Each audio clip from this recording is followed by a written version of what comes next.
This Melchizedek was king of Salem and priest of God Most High. He met Abraham returning from the defeat of the kings and blessed him. And Abraham gave him a tenth of everything. First, his name means, King of Righteousness, then also, King of Salem, means, King of Peace. Without father or mother, without genealogy, without beginning of days or end of life, like the Son of God he remains a priest forever. Just think how great he was. Even the patriarch Abraham gave him a tenth of the plunder. Now the law requires the descendants of Levi who become priests to collect a tenth from the people, that is, their brothers, even though their brothers are descended from Abraham. This man, however, did not trace his descent from Levi, yet he collected a tenth from Abraham and blessed him who had the promises. And without doubt the lesser person is blessed by the greater.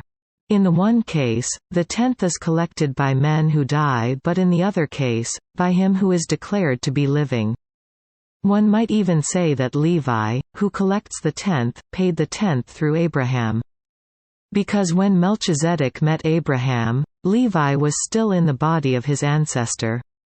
If perfection could have been attained through the Levitical priesthood, for on the basis of it, the law was given to the people, why was there still need for another priest to come, one in the order of Melchizedek, not in the order of Aaron? For when there is a change of the priesthood, there must also be a change of the law. He of whom these things are said belonged to a different tribe, and no one from that tribe has ever served at the altar. For it is clear that our Lord descended from Judah, and in regard to that tribe Moses said nothing about priests. And what we have said is even more clear if another priest like Melchizedek appears. One who has become a priest not on the basis of a regulation as to his ancestry, but on the basis of the power of an indestructible life. For it is declared, "You are a priest forever, in the order of Melchizedek." The former regulation is set aside because it was weak and useless. For the law made nothing perfect, and a better hope is introduced, by which we draw near to God. And it was not without an oath. Others became priests without any oath. But he became a priest with an oath when God said to him, "The Lord has sworn and will not change his mind, you are a priest forever." Quote, "Because of this oath, Jesus has become the guarantee of a better covenant. Now there have been many of those priests, since death prevented them from continuing in office.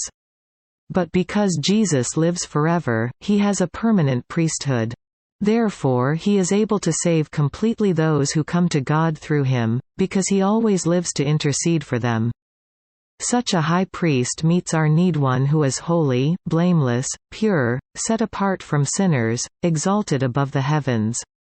Unlike the other high priests, he does not need to offer sacrifices day after day, first for his own sins, and then for the sins of the people. He sacrificed for their sins once for all when he offered himself. For the law appoints as high priests men who are weak, but the oath, which came after the law, appointed the Son, who has been made perfect forever.